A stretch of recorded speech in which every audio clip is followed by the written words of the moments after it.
दोस्तों नमस्कार, मैं हूं आर्किटेक्ट अशोक गोयल। देश की विभिन्न सेंट्रल यूनिवर्सिटीज के लिए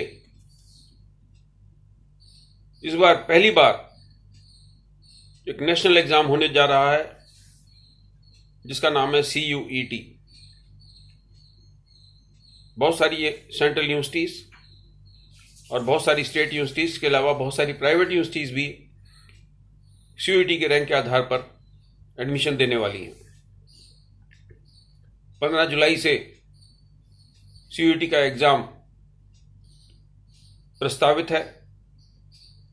31 मई इसकी लास्ट डेट थी रजिस्ट्रेशन की, लेकिन जून में भी 23 और 24 जून को पुनः इसका रजिस्ट्रेशन खोला गया है ताकि जो छात्र अपना रजिस्ट्रेशन कराने से वंचित रह गए उन्हें अपना रजिस्ट्रेशन कराने का मौका मिले, और अगर कोई नाम के करेक्शन या किसी और प्रकार की डिटेल में करेक्शन करनी है तो उस करेक्शन को करने का भी उनको मौका मिल जाए।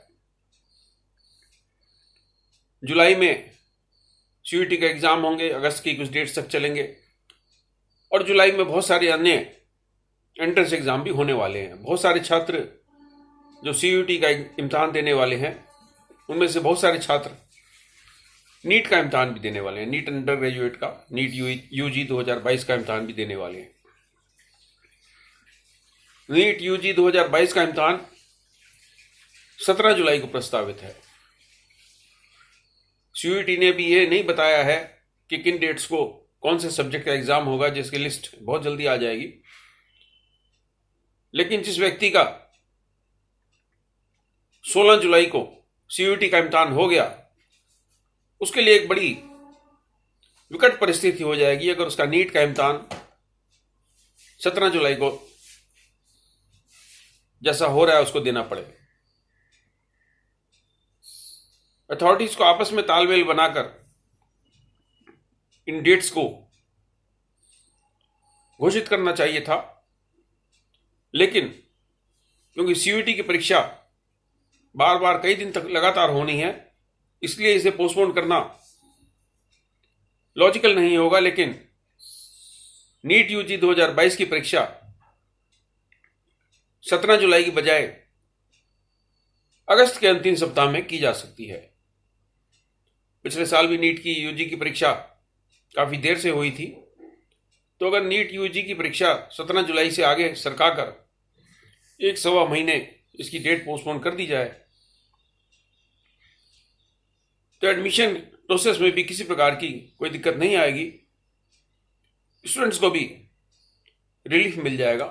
किसी भी एंट्रेंस एग्जाम का पर्पस यही होता है कि हम हजारों एस्पिरेंट्स में से मेधावी छात्रों को चुन पाएं, उन लोगों को चुन पाएं जो वास्तव में उस सीट के हकदार हैं। डॉक्टर बनने का सपना संजोए हुए लोग 10वीं के बाद से ही कड़ी मेहनत करनी शुरू कर देते हैं, पढ़ाई करनी शुरू कर देते हैं, और उनकी मेहनत में उनके परिवार वालों का, उनके अध्यापकों का सक्रिय योगदान होता है। तो अगर 17 जुलाई को होने वाली नीट की परीक्षा में ये छात्र या ये छात्राएं भी अगर स्ट्रेस के कारण या थकान के कारण सही प्रकार से नीट का पर्चा नहीं हल कर पाते तो एक विडंबना ही होगी। मुझे उम्मीद है कि शिक्षा मंत्रालय और कंसर्न्ड अथॉरिटीज नीट के इस इम्तिहान को आगे के लिए पोस्टपोन कर देंगी। CUET के लिए फिर से एक बार इन्होंने 2 दिन के लिए रजिस्ट्रेशन खोला है, उसके लिए मैं इनको साधुवाद देता हूं, इनका आभार मानता हूं छात्रों की तरफ से। मेरे परिवार में कोई व्यक्ति ना तो नीट का इम्तहान दे रहा है ना CUET का इम्तहान दे रहा है। मैं ये जो भी शिक्षा पे बातचीत करता हूं, शिक्षा पे वीडियो बनाता हूं, ये देश भर के उन छात्र उन छात्र छात्राओं की आवाज को बुलंद करने के लिए करता हूं जो इन इम्तिहान में बैठते हैं, सरकार के निर्णय से प्रभावित होते हैं और किसी न किसी डर के कारण अपना मुंह नहीं खोलते, अपनी आवाज नहीं उठाते। बहुत सारे पेरेंट्स, बहुत सारे छात्र, बहुत सारी छात्राएं हताश हो जाते हैं, लेकिन उनको समझ नहीं आता कि कहाँ किसको पत्र लिखें, कैसे किसको संपर्क करें।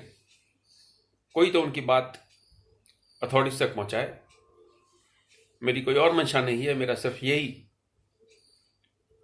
एक मेरा मिशन रहता है कि उन छात्र छात्राओं की मदद की जाए जिनको अथॉरिटीज द्वारा जारी की गई डेट से किसी प्रकार की कठिनाई आ रही है, किसी प्रकार से उनके आगे डॉक्टर, इंजीनियर, चार्टर्ड अकाउंटेंट या लॉयर बनने के सपने पे